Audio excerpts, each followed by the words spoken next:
From the Book of Wisdom. Wisdom reaches from end to end mightily and governs all things well.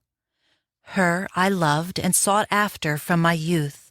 I sought to take her for my bride, and was enamored of her beauty.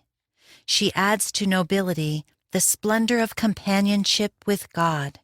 Even the Lord of all loved her, for she is instructress in the understanding of God, the selector of his works. And if riches be a desirable possession in life, what is more rich than wisdom, who produces all things? And if prudence renders service, who in the world is a better craftsman than she?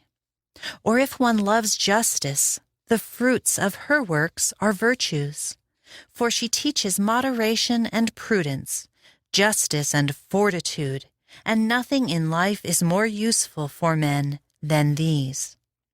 Or again, if one yearns for copious learning, she knows the things of old and infers those yet to come. She understands the turns of phrases and the solutions of riddles. Signs and wonders she knows in advance, and the outcome of times and ages. So I determined to take her to live with me, knowing that she would be my counselor while all was well, and my comfort in care and grief. For her sake I should have glory among the masses, and esteem from the elders, though I be but a youth. I should become keen in judgment, and should be a marvel before rulers. They would abide my silence and attend my utterance. And as I spoke on further, they would place their hands upon their mouths. For her sake, I should have immortality, and leave to those after me an everlasting memory. I should govern peoples, and nations would be my subjects. Terrible princes, hearing of me, would be afraid. In the assembly I should appear noble, and in war courageous.